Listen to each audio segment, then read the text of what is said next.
Hi, my name is Judith Roberts, and I serve as Senior Director for Diversity, Equity, and Inclusion at the Churchwide Office. And when I think back over the work that we have done together in the year 2020, amidst a major pandemic, this church was present. The ethnic-specific associations and communities shared the disproportionate impact that the COVID pandemic has had on our communities. From the high death rates for African descent peoples, to the impact of anti-Asian racism and hatred, to the many different aspects that impact people living in tribal communities, to the immigrants that have been impacted by the COVID virus. This church has responded.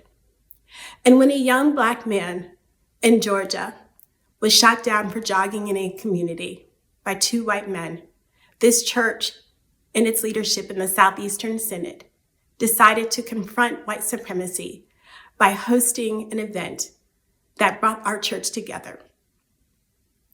And when a young woman in Louisville, Kentucky was shot in her own home, the name of Breonna Taylor galvanized a movement around Black Lives Matter in this country, where leaders across our church joined in arm to work and to walk with the people and community.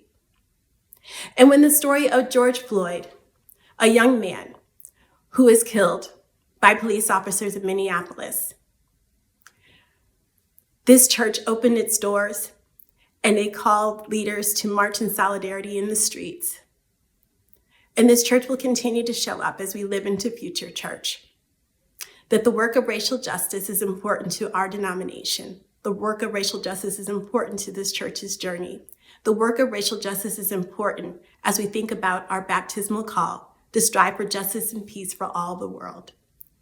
And whether we do this in our congregational settings, or we do it as synod leaderships, or it is the voice that is amplified from churchwide, especially when we align with national policy work, this is our work that we are committed to do together.